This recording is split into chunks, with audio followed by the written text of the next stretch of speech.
Good afternoon, everyone. Good afternoon. Yeah, you are visible and audible. It's okay.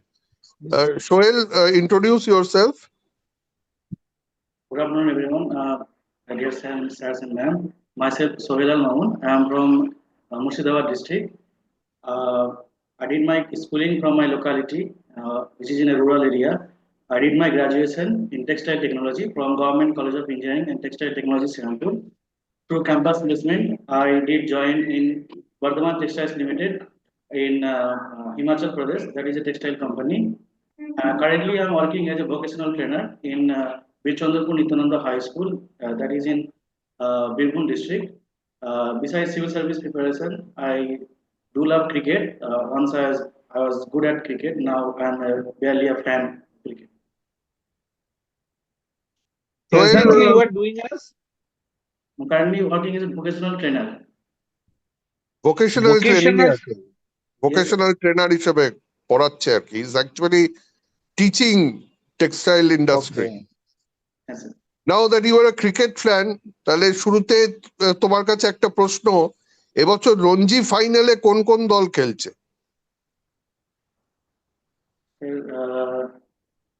রঞ্জিটা আমি follow করা হয়নি, আমি দেখছিলাম কিন্তু ফাইনালে কি আছে এখনো মানে আমি ফলো করিনি। মেনলি চ্যাম্পিয়ন্স ট্রফিটাই দেখছি আর কি। আচ্ছা, আজকে কার কার ম্যাচ আছে? চ্যাম্পিয়ন্স ট্রফিতে রিসেন্টলি একটা রেকর্ড ভাঙলো। হ্যাঁ স্যার। কোন রেকর্ডটা ভাঙলো? চ্যাম্পিয়ন্স ট্রফিতে গতকাল যেটা রেকর্ড হয়েছে যে সমস্ত আইসিসি ইভেন্টে হাইয়েস্ট রান স্কোর মানে যে টিম ফার্স্ট ইনিংসে ব্যাট করেছে তারা যেমন হাইয়েস্ট ইনিংস করেছে প্লাস তারা হাইয়েস্ট চেজও হয়েছে, হাইয়েস্ট রান। মানে হাইয়েস্ট রান চেজ করে জিতেছে। হ্যাঁ স্যার, অস্ট্রেলিয়া। কোন টিম? ওকে। একই সাথে রিসেন্টলি আরেকটা ঘটনা ঘটেছে, ওয়ানডে ইন্টারন্যাশনাল ক্রিকেটে ইন্ডিয়ার একটা লং স্ট্যান্ডিং রেকর্ড ছিল। ইন্ডিয়া একটি দেশের বিরুদ্ধে 125 রানে অল আউট হয়ে যাওয়ার পরেও সেই ম্যাচটা জিতেছিল। কার সাথে জিতেছিল?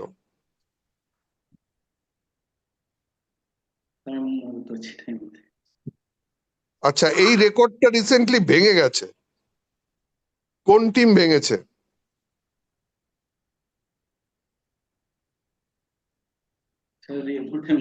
মানে এটা আমি প্রথম শুনলাম। ওকে। আচ্ছা সোহেল, একটা জিনিস বলো, এই যে আমাদের তুমি মুর্শিদাবাদ জেলায় আছো, তো মুর্শিদাবাদ জেলাটা বেশ বড়, অনেক ভোটার সংখ্যায় অনেক। তো এই যে ভোটার আইডেন্টিটি কার্ড এই ব্যাপারটা কত সালে এসেছিল এবং কেন হলো? সে যেটা আমি লাস্ট যেটুকু জানি যে মানে মানে ছবি দিয়ে মানে নিজের ছবি দিয়ে আইডেন্টি কার্ড ওটা 1991-92 সালের দিকে এসেছিল। আর তার আগে শুধুমাত্র 1952 সালের প্রথম ইলেকশনে মানে মানে কি বলবো ভোটার। এসেছিল 93 সালে এসেছিল। হ্যাঁ স্যার, 1992-93 এরকম। 3 না? হ্যাঁ 3 স্যার। মাঝামাঝি কোথাও না, 3-তে। তখন চিফ ইলেকশন কমিশনার কে ছিলেন? স্যার আমার মধ্যে ওটা জানা নেই। আমাদের প্রথম চিফ ইলেকশন কমিশনার কে ছিলেন? স্যার সুকুমার সেন। ওকে। আর এখন sir recently Gyanesh Kumar join হলেন as a chief election commissioner. এর আগে রাজীব কুমার স্যার ছিলেন চিফ কমিশনার, ইলেকশন কমিশনার। কে ছিলেন? রাজীব কুমার। তিনি কবে থেকে জয়েন করলেন? উনি স্যার সম্ভবত ডেটটা স্যার মনে হচ্ছে 10 কিংবা 12 ফেব্রুয়ারি এরকম একটা ডেটে জয়েন করলেন। 19 ফেব্রুয়ারি। ইদানিং জিজ্ঞেস করো। আচ্ছা আচ্ছা, আপনি কনস্টিটিউশন পড়েন তো? স্যার আমাদের সিলেবাসের মধ্যে আছে, পড়েছি। Which article of Indian Constitution deals with organization of Panchayati Raj system? Article 40 sir, article 40। Very good. Very good. Can you remember any committee which is directly associated with the formation of Panchayati Raj system? এরকম Which was দুটো কমিটির নাম আমার এই মুহূর্তে মনে পড়ছে। প্রথম যেটা সেটা অশোক মেহতা কমিটি, তারপরে বলবন্ত রায় মেহতা কমিটি, আর in which year they submitted their report? Balban Rai Mehta committee? আরেকটা আমি এই মুহূর্তে একটু মনে করতে অসুবিধা হচ্ছে। Okay, okay. Have you heard the name of organization ARDC? তাহলে আমি এআরটিসি নাম শুনি। আচ্ছা, নাবার্ড শুনেছেন? হ্যাঁ স্যার। নাবার্ড কোন 5 year প্ল্যানে আমাদের তৈরি হলো? During which 5 year plan it was set up? Sir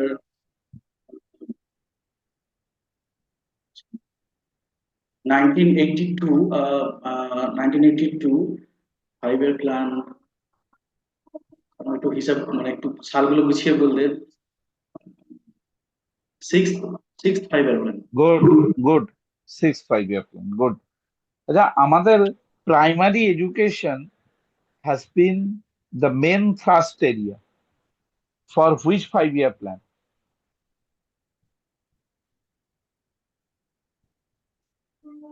primary sir এটা নাইন্থ মানে যেটা 8 5 year plan, 8 5 year plan, যে সময় খুব অ্যাডাল্ট এডুকেশনের কথা হয়েছিল। হিউম্যান রিসোর্সের উপর একটা জোর দেওয়া হয়েছিল এবং প্রাইমারি শিক্ষাটা গুরুত্বপূর্ণ। হুম হুম হুম। তো আপনি আহ, আহ, ইয়ে শুনেছেন আমাদের বাজেট যে হয় বাজেট, স্যার এবছর বাজেট দেখি। Which article deals with budget? Sir budget কথাটার সাথে আর্টিকেল ডাইরেক্টলি রিলেটেড নেই, কিন্তু আর্টিকেল 112-তে মানে ইয়ারলি ফাইন্যান্সিয়াল স্টেটমেন্টের একটা কথা বলা আছে, যেখানে সরকারকে তা বিধান মানে পার্লামেন্টের সামনে। Annual financial statement, yes yes. আচ্ছা, রাখি গুপ্তা বলে কারুর নাম শুনছেন এখন? স্যার রাখি গুপ্তা শুনেছি। উনি কে? Newly appointed Delhi chief minister. Okay. বাহ। আচ্ছা, একটা জিনিস বলো তুমি, যেহেতু তখন ওই প্রাইমারি এডুকেশনের কথাও বলা হলো, ন্যাশনাল এডুকেশন পলিসি যেটা নতুন হয়েছে হ্যাঁ স্যার। সেটার কয়েকটা ফিচার্স বলতে পারবে, নতুন কি আছে ওটার মধ্যে? স্যার এখানে 1985 যে এডুকেশন পলিসি ছিল সেখান থেকে অনেকটা চেঞ্জ নিয়ে আসা হয়েছে। এখানে যেটা প্রথম যেটা চেঞ্জ হয়েছে সেটা, আগে ministry of human resource and development ছিল, সেটা এখন মিনিস্ট্রি অফ এডুকেশন হয়েছে। তারপরে শিক্ষা ব্যবস্থার যে টায়ার সিস্টেম ছিল সেখানে আগে 4 বছরের প্রাইমারি শিক্ষাটাকে ভেঙে দিয়ে প্রাইমারি শিক্ষাটাকে ক্লাস 5 অব্দি নিয়ে আসা হয়েছে, এবং 6 থেকে 8 একটা ক্লাস মানে একটা সিস্টেম, একটা সেক্টর নেওয়া হয়েছে, এবং 9 10 11 12-কে একটা সেমিস্টার সিস্টেমের মাধ্যমে 4 ইয়ার্স কোর্সে নিয়ে আসা হয়েছে। তারপরে টিচার্সদের ট্রেনিং এর ব্যাপারে একটা নতুন একটা পোর্টাল নিয়ে আসা হয়েছে। আর ভোকেশনাল এডুকেশনের উপর একটা জোর দিয়ে এটা একটা ইন্টিগ্রেটেড শিক্ষা ব্যবস্থার মাধ্যমে নিয়ে আসা হয়েছে, যেখানে ছেলে মেয়েদেরকে মানে ছাত্রছাত্রীদেরকে 9 to 12 বা 4টা লেয়ারের মাধ্যমে ভোকেশনাল এডুকেশনের মাধ্যমে নিয়ে আসতে হবে, যেটা আমাদের দেশের একটা মূল যে লক্ষ্য, যে মানে আমরা এটা স্কিল ইন্ডিয়া, মানে যেখানে আমাদের ছাত্রছাত্রীরা পড়াশোনা মানে থিওরিটিক্যাল পড়াশোনার পাশাপাশি যে মানে স্কিল ডেভেলপমেন্টের একটা ব্যাপার যাতে তৈরি হয় আমাদের মধ্যে, সেটা একটা দিক দেখা হয়েছে সেরকম। একটা জিনিস এসছে এবিসিডি, সেটা কি জানো? এবিসিডি আসলে আমি শুনি মানে মনে করতেছি। কোনো ব্যাংক ক্রেডিট সিস্টেমের, bank academic credit. Sir academic credit sir আমাদের আমাদের ওয়েস্ট বেঙ্গল গভর্নমেন্ট। এডুকেশন পলিসিতে এই জিনিসটাও ইনক্লুডেড হয়েছে যে তোমার একটা ক্রেডিট পয়েন্ট সিস্টেম তৈরি হয়েছে এবং সেটা ব্যাংকে স্টোর থাকবে, এবং মাল্টিপল এন্ট্রি মাল্টিপল এক্সিট এসছে। মানে তুমি ধরো পড়তে পড়তে কোথাও ছেড়ে চলে গেলে, সেই পর্যন্ত তোমার যা ক্রেডিট পয়েন্টস অ্যাকিউমুলেটেড হয়েছিল সেটা থাকবে স্টোরড ইন দ্য ব্যাংক। পরে যখন তুমি একই জিনিসে আবার জয়েন করে আবার পড়া শুরু করবে, যদি তুমি required number of credit points পেয়ে যাও, তাহলে তোমাকে সেই ডিপ্লোমা বা সেই ডিগ্রিটা দেওয়া হবে। সেটা আমি ক্রেডিট সিস্টেম এটা। স্যার 4 ইয়ার এখানে কোর্সে যেটা, হ্যাঁ স্যার।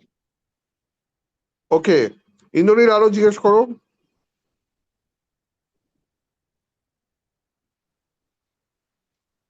আচ্ছা, ও যতক্ষণ জয়েন করছে আমি আর জিজ্ঞেস করি তোমাকে, তোমার আরবিআই এর এখন প্রেজেন্ট গভর্নর কে? স্যার, আমি নামটা জানতাম, আমি এই মুহূর্তে মনে করতে পারছি না, আমি জানতাম। আগে কে ছিলেন? আগে শক্তিকান্ত দাস ছিলেন। উনি এখন কোথায় জয়েন করছেন? উনি এখন চিফ চিফ সেক্রেটারি হিসাবে, যেটা মানে দ্বিতীয় চিফ চিফ সেক্রেটারি, সেক্রেটারি নয়, চিফ সেক্রেটারি নয়, চিফ সেক্রেটারি কোনো রিটায়ার্ড অফিসার হবে না। প্রিন্সিপাল সেক্রেটারি হিসাবে জয়েন করছেন। সেকেন্ড, কোথায়? পিএমও অফিসে স্যার। পিএমও তে, রাইট রাইট। তো আরবিআই আচ্ছা, এর কাজ কি? স্যার, আরবিআই প্রথমত আমাদের দেশের যে মনিটারি পলিসি আছে সেটাকে ওরা নিয়ন্ত্রণ করে। তাছাড়া আমাদের যেটা অ্যাসেট আছে, অ্যাসেটগুলো সেটা মানে এক্সটার্নাল কারেন্সি হতে পারে বা গোল্ড, এগুলো ওরা নির্ধারণ করে। তারপরে মূলত ব্যাংকার্স ব্যাংক যাকে বলে, এবং আমাদের সেন্ট্রাল গভর্নমেন্টের ব্যাংক হিসাবে মানে কাজ করে। রেপো রেট কি? রেপো রেট মানে স্যার এটাকে সাধারণত রিপারচেজ রেট বলে, যেখানে কোনো ব্যাংক যদি তার নেট লায়াবিলিটিসে কোনো যদি শর্টেজ আসে, তাহলে তাদের যে সিকিউরিটিজ আছে সেটা অবশ্যই গভর্নমেন্ট সিকিউরিটিজ হতে হবে। সেই গভর্নমেন্ট সিকিউরিটিজটা আরবিআই এর কাছে মানে মানে কোলাটারাল রেখে যে রেটের মাধ্যমে তারা ইন্টারেস্ট দেয় সেই রেটটাকে রেপো রেট বলে। এনপিএ জানো? এনপিএ কি? Sir, non performing asset. কি সেই জিনিসটা? মানে একটা টাইম লিমিটের মধ্যে মোটামুটি একটা আহ, যে যখন কোনো অ্যাসেট তার মাধ্যমে আমরা কোনো রকম কোনো যেটা পারফর্ম করে না, পারফরমেন্স ইন দ্য সেন্স বলতে গেলে যেখান থেকে আমরা কোনো রকম কোনো গেইন সাধারণত হতে থাকে না একটা নির্দিষ্ট টাইমের পরে, তখন সেই অ্যাসেটটাকে আমরা নন পারফর্মিং অ্যাসেট বলতে থাকি বলি। ধরো আমার কাছে একটা স্কুটার আছে, স্কুটারটা এখন খারাপ হয়ে গেছে, ওটা কি আমি এনপিএ বলবো?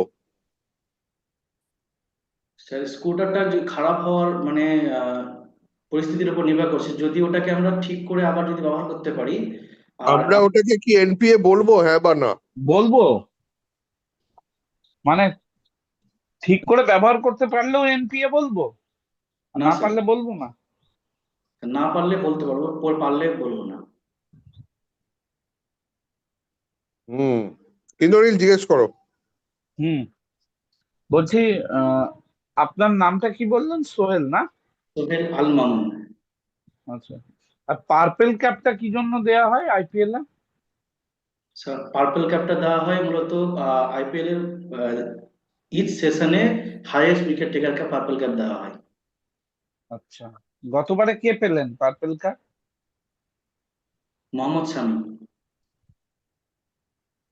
না না, আর অরেঞ্জ ক্যাপ কিসের জন্য দেয়া হয়? হাইয়েস্ট ব্যাটসম্যান, হাইয়েস্ট মানে স্কোরিং মানে স্কোর যে করে যে ব্যাটসম্যান তাকে অরেঞ্জ ক্যাপ দেওয়া হয়। গতবারে কে পেয়েছেন? স্যার, আমি একটু কনফিউজ, এটা মানে আমি স্যার মনে আপনি করতে তো খুব ক্রিকেটে প্যাশন, তো ক্রিকেটে স্যার মানে প্যাশনেট লোক হাইয়েস্ট বলে। স্কোর, হাইয়েস্ট স্কোর আর হাইয়েস্ট অ্যাগ্রিগেট কিন্তু সেম নয়। হ্যাঁ স্যার, স্পেসিফিক্যালি হ্যাঁ, বলবে হাইয়েস্ট এগ্রিগেট, রান এগ্রিগেটর। স্কোরে হাইয়েস্ট এগ্রিগেট। হাইয়েস্ট টোটাল বা highest total runs. Virat Kohli পেয়েছে। আচ্ছা সোহেল, আপনি তো এক্সিকিউটিভ ফার্স্ট অপশন দিচ্ছেন, হ্যাঁ স্যার। তাহলে ধরুন আপনি একটা কোস্টাল এরিয়ায় একটা ব্লক অফিসে আপনি বিডিও হিসেবে জয়েন করেছেন, আপনার কাছে একটা সুনামির ওয়ার্নিং আছে। হ্যাঁ স্যার। তো আপনার প্রি, ডিউরিং আর পোস্ট প্ল্যানিং কি হবে? স্যার, যে কোনো মানে বিপর্যয় মোকাবিলার ক্ষেত্রে সাধারণত তিনটে পদ্ধতি থাকে। আহ, যদি আমি সঙ্গে সঙ্গে জানতে পারি, একটা হয় যে একটা পূর্ব পরিস্থিতি মানে পূর্ব বিপর্যয়ের জন্য, পূর্ব পরিস্থিতির জন্য একটা প্রিপারেশন থাকে, যেখানে আহ, মানে একটা শেল্টার যেটা হবে, শেল্টারটাকে ঠিকঠাক ভাবে আছে কিনা, একটা মানে রেগুলার একটা রুটিন মেনটেন্যান্স থাকবে। প্লাস তাদের যদি এরকম একটা সমস্যা যদি ফ্রিকুয়েন্ট থাকে, যেটা প্রায় প্রতি বছর বা মাঝে মধ্যে হতেই থাকে, তাহলে তার জন্য মানে যেগুলো ব্যবস্থা নিতে হয়, যেমন আহ, মানে তাদের থাকা খাওয়ার ব্যবস্থা প্লাস পানীয় জল ব্যবস্থা, এগুলো আগে থেকে একটা রুটিন মেনটেনেন্স থাকা উচিত। এবং যদি আমি হঠাৎ সঙ্গে সঙ্গে দেখতে পাই, তাহলে আমার প্রথমে কাজ হবে যে মানে আমার বন্যা দুর্গত টিমের মাধ্যমে, যেটা টিম থাকে, সেই টিমগুলো নিয়ে খুব দ্রুত সেই স্পটে গিয়ে তা মানে বাকি যে সমস্ত টিম বা অর্গানাইজেশন থাকবে তাদের সাথে কোঅপারেট করে তাদের সেফ প্লেসে নিয়ে আসা। এবং এই মানে এই যে এই বিপর্যয় চলাকালীন যে সমস্ত যে সমস্ত মানে সম্পত্তি ক্ষয় বা লস হবে, সে সমস্ত কিছুকে পুনরায় মানে তাদের ভরণ পোষণের ব্যবস্থা করা। এবং যদি কোনো টেকনিক্যাল ত্রুটি থাকে বা আহ, মানে বিপর্যয় মোকাবেলাতে যদি কোনো প্রবলেম হয়ে থাকে, সেটা আগেকার মেনটেন্যান্স হোক বা বিপর্যয় মোকাবেলা চলাকালীন, তাহলে সেগুলো যদি ভবিষ্যতে আর না হয় সেদিকটা আমরা খেয়াল রাখতে হবে। ওকে। আপনার অপশনাল পেপার কি? জিওগ্রাফি, আর আপনি পড়েছেন কি নিয়ে? টেক্সটাইল টেকনোলজি, টেক্সটাইল নিয়ে। ও, টেক্সটাইল নিয়ে। তো টেক্সটাইলে তো কোনো ডাইরেক্ট পেপার নেই। না তো স্যার। জিওগ্রাফি। সিজিগি কি জিনিস জানেন? সিজিগি। স্যার কাইন্ডলি একবার বলবেন? Syzygy, SIZIGY।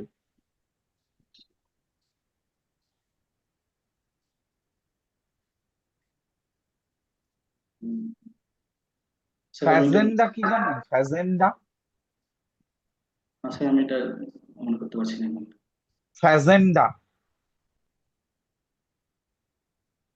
না স্যার, আমি মনে করতে পারছি না। হ্যাঁ ভিটিকালচার। স্যার, ভিটিকালচার মূলত আহ, আহ, আঙুর চাষকে ভিটিকালচার। আঙুর চাষকে ভিটিকালচার। আচ্ছা, আমাদের গ্রিন রেভলিউশনের ফাদার কে ইন্ডিয়ান কনটেক্সটে? M S Swaminathan. উনি রিসেন্টলি নিউজে কেন এসছেন? স্যার রিসেন্টলি বলতে উনি ওনার পরলোক গমন করেছেন বলে রিসেন্টলি নিউজে এসেছেন। আর একটা কারণ আছে। there is another reason. এই মুহূর্তে আমি মনে করতে পারছি না। কজন ভারতরত্ন অ্যাওয়ার্ড পেলেন এবার আমাদের? হ্যাঁ স্যার, উনি পোস্ট মানে যাকে বলে মরণোত্তর ভারতরত্ন পেয়েছেন। posthumously he was awarded Bharat Ratna. Bharat Ratna কোন বছরে প্রথম দেয়া হয়? স্যার 1956 সালে বোধহয়। 54, 1954। কাকে দেয়া হয়েছিল প্রথম? ডক্টর সর্বপল্লী রাধাকৃষ্ণন। আর ওনাকে একাই? না না স্যার, আরো স্যার আমি তো মনে করছি না, আমি জানতাম ওকে, মনে করছি। হ্যাঁ, স্যার। হ্যাঁ, ঠিক আছে, এবার একটু র্যাপ আপ করতে হবে। স্যার। Sir, sir. তুমি একটু বলো your impression. আচ্ছা। হুম। তো সোহেল, আপনার ওভারঅল কিন্তু খারাপ লাগেনি। You perform well. খালি এই যে কারেন্ট অ্যাফেয়ার্সটা একটু ব্রাশ আপ করুন।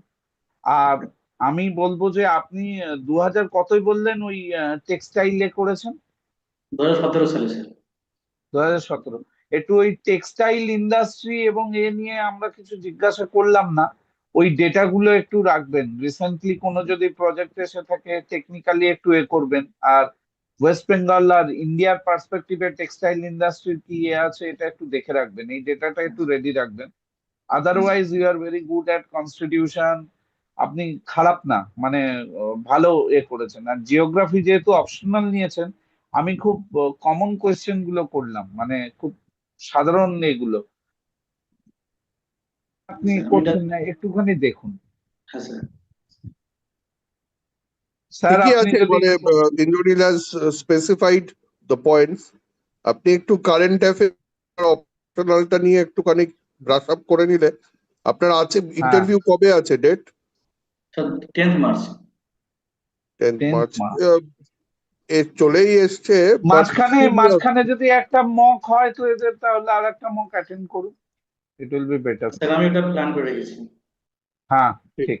একটু ওই কারেন্ট অ্যাফেয়ার্স, একটু ব্লক অ্যাডমিনিস্ট্রেশন, আপনার জেলা সম্বন্ধে কিছু বিষয়বস্তু, আপনার প্রেজেন্ট প্রফেশনের একটু ব্যাকগ্রাউন্ডটা যদি জেনে নেন, টেক্সটাইল ইন্ডাস্ট্রি রাইটলিও বললো, সেটা একটু দেখে নেন, তাহলে আদারওয়াইজ ইটস গুড, বাকি সব ঠিকই আছে। Thank you, sir. Okay, thank you Sohel. Thank you, sir.